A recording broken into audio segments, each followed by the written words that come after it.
Eu estou aqui com o maior cardiologista do mundo, quiçá talvez da Lua, de Marte, de Júpiter, mesmo porque é o meu cardiologista que me salvou a vida 1 bilhão de vezes. Eu já bati na trave algumas vezes e o Calil e a equipe dele que me salvaram com o apoio do nosso grande Davi Uip, que agora é secretário de ciência, mudou a pasta de tecnologia, uma coisa parecida, sei lá, o que for, o Calil vai fazer bem. O Davi vai fazer bem porque é um grande infectologista e um grande cidadão brasileiro, assim como é o Calil.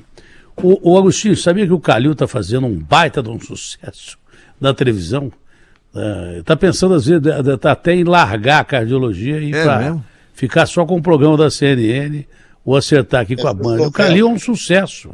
Tá, o Calil é um sucesso. Você sabia disso? Não sabia. Sabia que era um sucesso na medicina, né? Mas essa parte artística não tinha conhecimento. Não, na CNN o programa dele bate todos os recordes de audiência de streaming. Rapaz. É um monstro sagrado o Calil.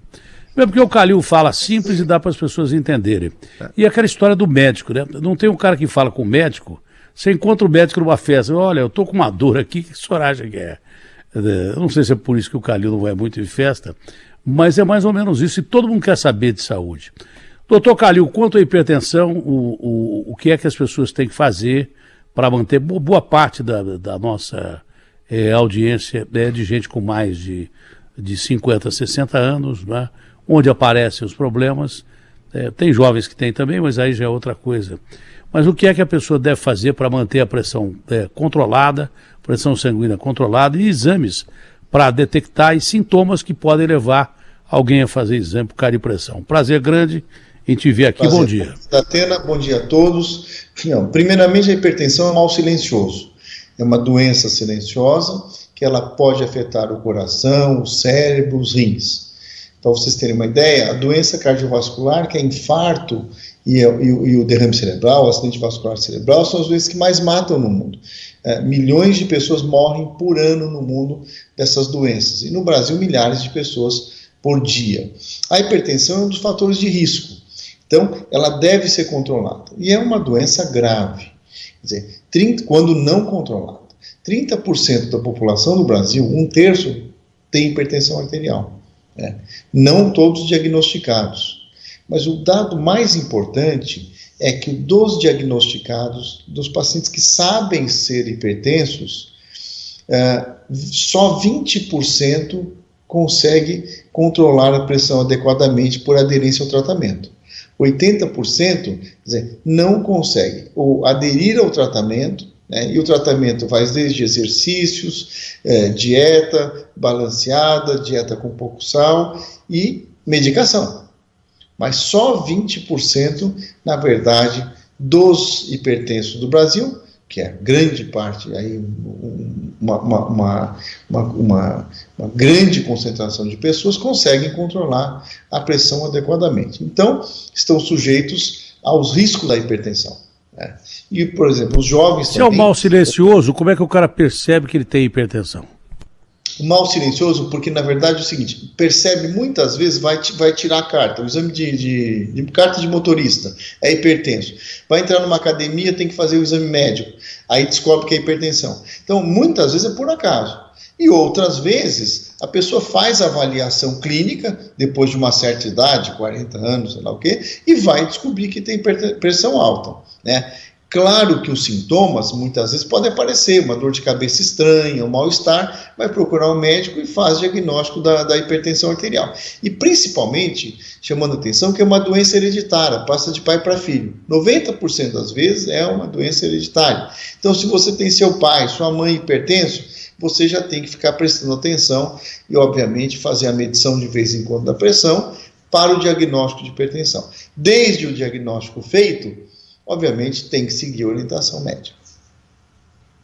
Ela é normalmente causa e não efeito? Ela vem de uma doença cardíaca especificamente ou necessariamente não? Às vezes o cara tem um coração bom, as veias mais ou menos boas e de repente tem hipertensão ou não? Necessariamente sempre vem de um problema cardiológico? Não. Ela é independente disso. Ela aumenta a chance de você ter um problema cardiológico. Então, por exemplo, se eu tenho meu coração normal, minhas artérias normais, eu sou hipertenso, se eu não cuidar da hipertensão, ela pode sim agredir o coração, tanto do homem como da mulher. Então, os níveis pressóricos muito altos podem causar infarto, podem causar, como falamos no caso do coração, pode causar infarto sim, pode causar enfraquecimento do músculo do coração. Dependendo dos níveis de hipertensão mais grave, ela pode causar. Então, é ela que causa mal ao coração. Olha, vários fatores contribuem para a hipertensão. Eu percebi uma coisa, né? Porque eu sou, claro que hipertenso, já tenho 6 stents no coração. O Calil já disse, e toda a sua equipe já me salvaram várias vezes, não foi uma vez só. Mas é o seguinte, eu comecei a perceber que com a mudança de hábitos, por exemplo, não é só questão de fazer ginástica e tal, tem um lado negativo. Durante a pandemia, eu comecei, porque eu como praticamente sem sal. Sempre comi sem sal e não como açúcar em hipótese nenhuma. Mas durante a pandemia você começa a pedir comida fora de casa. E aí você não tem controle. E aí eu percebi que a pressão subiu. Então você tem que tomar um cuidado extremo com tudo aquilo que você consome. A dieta é fundamental no controle da hipertensão, claro que também com exames médicos de rotina e obviamente também com uma vida mais saudável e tal, você tem mensana in corpore sano. Mas esses fatores, pequenos fatores, você sai para jantar, vai num restaurante, percebeu que tem uma comida mais salgada, é bom você evitar, porque isso quem foi em restaurante, né? O cara não tem nem comida para comer em casa hoje em dia. Mas o sal é um fator determinante, era isso que eu ia chegar. Você usar pouco sal na comida, eu uso quase que nenhum, mas quanto menos sal você usa, melhor né, Calil? Não, você tem que cuidar. Não adianta você tomar remédio, ser hipertenso, e ficar comendo sal, rotineiramente de uma maneira até uma quantidade maior. Tem que realmente pouco sal na comida, exercício, se manter no peso, são fatores externos, além da medicação, que pode controlar melhor a hipertensão. A entrevista tem que ser rápida, porque o Calil tem que salvar vidas, não pode ficar perdendo tempo aqui com a gente. E ele trabalha de uma forma assim avassaladora. Eu nunca vi um cara que trabalha tanto quanto o Calil. Ele entra cedo no hospital, já passa antes em consultório, e na última vez que eu tive internado aí no Sírio, eu vi o Calil saindo quase 1h da manhã. É um negócio assim impressionante. Aos sábados a mulher dele prende ele na casa dele, porque senão ele vai trabalhar, porque no domingo ele trabalha também. Então a rotina dele a gente não pode interromper. Ele é um workaholic, graças a Deus, porque salva muitas vidas. Mas que dica você daria? Porque o número é muito importante, né? Você falou de quantas pessoas morrem no mundo por causa de ataque de coração e AVC. No Brasil, quantas pessoas morrem? Não é para meter medo nas pessoas, mas para que as pessoas procurem, na medida do possível, fazer exame de rotina. E como é que o cara que é pobre consegue fazer esses exames de rotina? Então, primeiro, o tratamento da hipertensão. Primeiro, muita gente morre. Em torno de mais de 300 mil, 400 mil pessoas morrem no Brasil por ano. No mundo, 20 milhões de pessoas, quase 20 milhões de pessoas, elas morrem por ano de acidente vascular cerebral, que é o derrame, e do infarto, né? Agora, como a prevenção é fundamental. Primeiro você tocou, da pessoa que não tem condição, o paciente SUS, o SUS tem condição de tratar os hipertensos, e importante, todas as medicações, a grande maioria das medicações para hipertensão arterial são disponíveis pelo Sistema Único de Saúde, pelo SUS. Então, tem protocolos de tratamento e tem medicação. Então, olha, para encerrar com o Calil, é uma pergunta simples, mas ajuda muito a esclarecer uma série de coisas. Por exemplo, o fator ambiental. Está um frio desgraçado, como a gente não vê há 18 anos. Né? Até que ponto o frio prejudica quem tem hipertensão e até que ponto o frio pode provocar realmente um acidente vascular cerebral, um infarto, porque eu tenho a impressão que com o frio as nossas veias, artérias e vasos aí, eles tendem por contrair. Até que ponto um período frio como esse prejudica as pessoas? Hoje caiu duro um cara dentro de um abrigo onde ele foi tomar café. Provavelmente tinha algum problema cardíaco e o frio contribui para isso.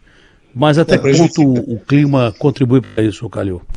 Prejudica, quer dizer, essa época onde as temperaturas chegam a níveis bastante baixos, evidentemente você aumenta a incidência de infarto do acidente vascular cerebral, principalmente de infarto, né? Então, nessa época, ou em qualquer época, a prevenção é fundamental. Controlar direito o colesterol. Quais são os fatores de risco? Colesterol alto, o diabetes, não fumar, obesidade, fazer exercício, controlar a hipertensão arterial. Nessa época, fundamental redobrar os cuidados para a prevenção, para justamente minimizar o risco de você ter um infarto.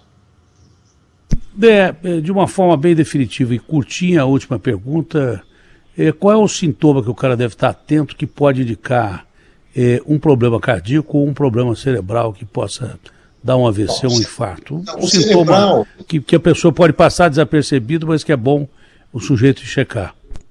Não, quando você está diante de um acidente vascular cerebral, dificilmente você passa desapercebido. Começa desde dificuldade na fala, a pessoa fica estranha, dificuldade de movimentação de algum dos membros. Quer dizer, esses são sinais de alerta que você imediatamente tem que procurar um setor de emergência.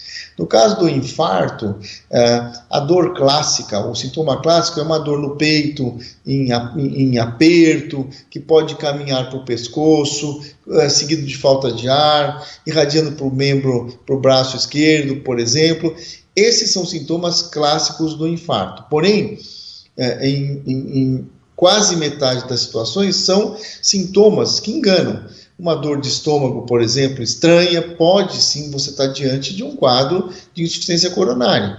Por isso que a orientação é assim, qualquer sintoma estranho, sintoma mais importante, procure o atendimento médico, procure o posto de saúde, procure o pronto-socorro, as emergências. Essa é a melhor maneira de você se cuidar. Quer dizer, sentiu mal, procure atendimento médico, né? Porque os sintomas muitas vezes são clássicos, mas às vezes não. Mas, no geral, você percebe sim que a situação que você está passando mal é uma dor no peito estranha, em aperto, que você nunca sentiu. Isso tem que se dar importância sim e procurar o atendimento médico. E qualquer emergência, nós temos um sistema que é fantástico, em casa, o SAMU, 192. Isso em situações de emergência extrema, 192 do SAMU. Bom, deu o nosso tempo, porque senão o Calil vai xingar a gente aqui já, mesmo porque ele é um cara educado, mas ele perde a paciência quando ele tem que salvar vidas. Ele é um dos caras mais educados que eu conheço da minha vida. É um sujeito legal, assim, bacana demais, fácil de você conviver com o Calil. E quem não tem gratidão não tem caráter. Eu estou vivo aqui por causa desse homem e muitos outros da equipe dele, por causa do Davi, então não estaria aqui. Mas aí fica aquela clássica colocação do sujeito que é pobre, a grande maioria do Brasil. Mas o Calil é um médico de famoso, lê do engano seu, que pensa assim, que o que o Calil trabalhou para o SUS, o que o Calil trabalhou para pessoas de necessidade chegarem a ter um atendimento próximo daquilo que ele tem em grandes hospitais, foi uma batalha grande.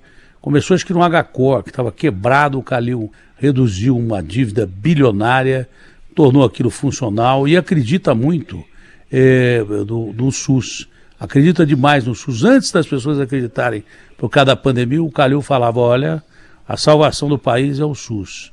Então é assim que funciona, né, Calil? Você sempre teve uma atenção muito especial para com o SUS. Eu tenho a oportunidade de passar a minha vida inteira como médico, desde a formação no Instituto Coração do Hospital das Clínicas, onde nós atendemos a população SUS, e é um atendimento que se procura sempre ser igual às instituições privadas, né? Nós temos orgulho do Hospital das Clínicas, do Instituto Coração. Nós podemos fazer uma medicina de alta tecnologia, uma medicina assim como em instituições privadas, né? Isso que nos dá prazer. Doutor Calil, ótimo dia, um abraço. Se der um tempinho, toca um sax, porque ele toca bem sax, para dar uma descontraída e atender os pacientes aí. Abraço grande, fica com Deus, obrigado por tudo. Obrigado. Se tem um cara que eu tenho que falar isso, que o cara fala assim, olha, o Datena, você está em dúvida, consulta o seu coração. Eu ligo pro Calil para perguntar o que eu tenho que fazer. E se tem um cara que eu tenho que agradecer de coração, é o Calil também. Um abraço grande, fica com Deus. Muito obrigado. E ótimo dia para você.